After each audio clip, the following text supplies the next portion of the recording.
Hi, my name is Joe, and welcome to Fighting Words. Usually I review martial arts books on here. Today I'm going to be doing something a little bit different that I hope will become a regular feature, and that is I'm going to be reviewing and analyzing fight scenes from various media, including TV shows, movies, etc.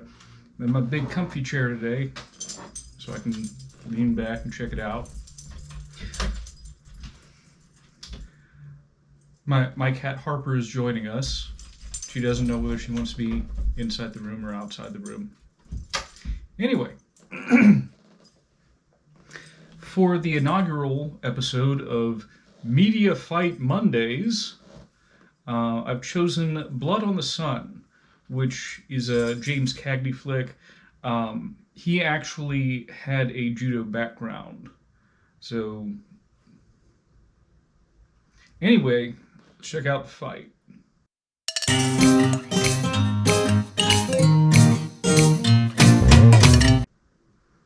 So he's been trapped by a guy with a gun, and he goads him into throwing away the gun.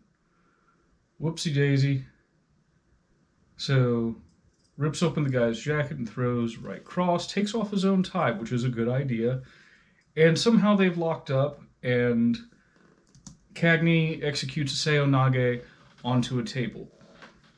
I like that, and I wish would see that more in modern films. I think one of the best uses for judo, sambo, other arts with a lot of throws and takedowns is throwing somebody into or onto something. In this particular film, the guy landed, the table broke, and then he just got back up after eating a couple of soccer kicks from Mr. Cagney. Let's continue. Square it off. Look like a side kick followed by a backhand, maybe a chop. And now the opponent has executed Seo Nage. Goes to engage in ground fighting. Cagney kicks him off. They lock up again. I'm not sure what kind of throw that was. It was supposed to be a hip throw.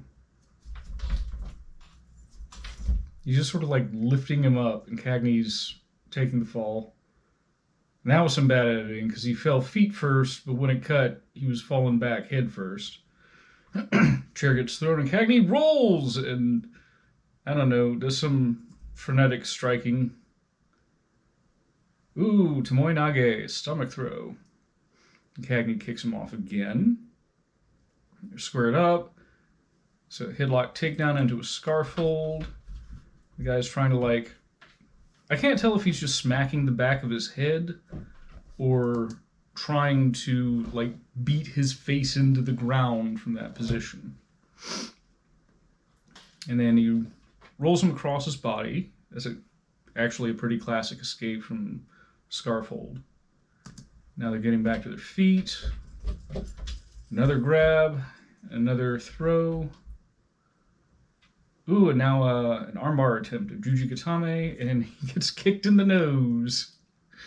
And another Tomoe Nage. And Cagney kicks him off again. Grabs him from behind. Take the back. And this isn't quite a single wing choke. It is a lapel choke, and he does have control of the other arm. I'll have to look into it and see if this actually has a name. But I figured this dude should probably be out at this point. But he starts grabbing at Cagney's ankle and twisting it a bit, and I guess that resulted in Cagney having to give up the hold. So that's where we are now. He's given up the hold, kicked him away, he's still behind him, and chops him in the back of the neck. There's another chop across, some swings to the body and upper chest. I think they're supposed to be. This part of the fight doesn't look like it was choreographed very well. There you go. There was some close-up action, right, left, right. So he's got a hold of the arm. He's throwing repeated strikes, uppercuts and hooks. And the dude just sort of falls. That could have been an Osoto, but didn't see it. So some jabs, kind of, but they're like at neck level very obviously.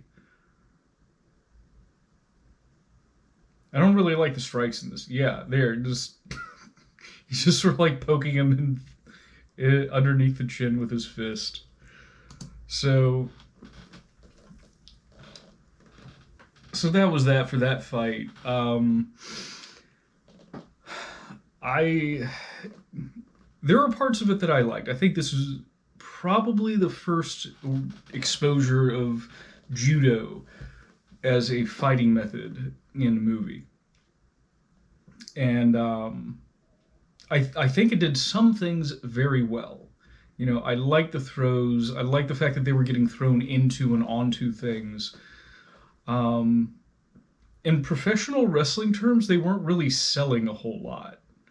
You know, and the strikes were all over the place. You know, you had kicks, you had very obvious shutokes or chopping motions. You had, you know, punches that frankly looked like garbage. You know, and the strikes themselves compared to what we have now just weren't given any weight. You know, they didn't seem to really mean anything. So there wasn't really a consistent story throughout. Um, I think we got some, again, sort of. I like that it was blending, you know, East and West. Okay, we got a bit of boxing with the judo, and I am a fan of that. So, you know, if I were going to grade this on a scale, I'd say probably C minus.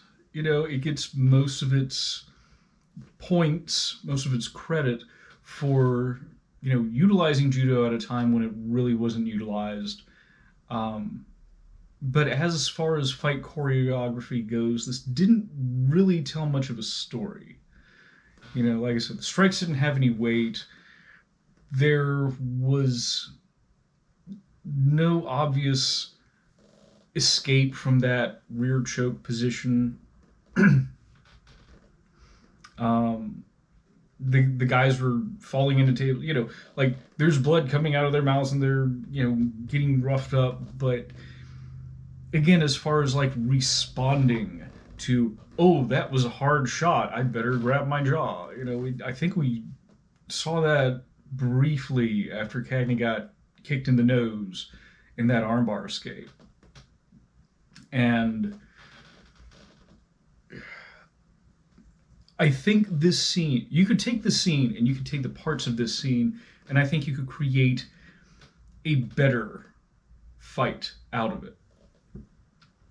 Because it had a lot of good elements. Like I said, I like the judo. I like the idea of boxing. I like the, you know, incorporating the environment when they did that. But now it's just sort of, it needs a proofreader.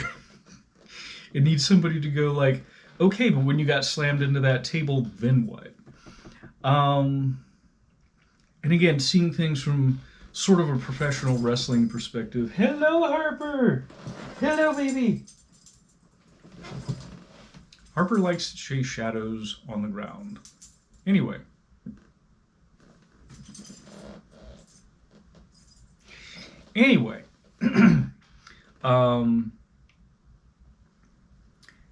You know, Cagney throwing his opponent down, then like kicking him while he was down. I don't know if that portrays him in a particularly good light. I have seen the entire movie. It's been a while though, like ages, and I probably didn't pay too much attention to it. I was probably a child when I first saw it on AMC back when they just continuously showed black and white movies without commercial interruption. I sort of missed that. Anyway, so yeah, I think it had a good foundation, but there were simply a lot of missed opportunities here.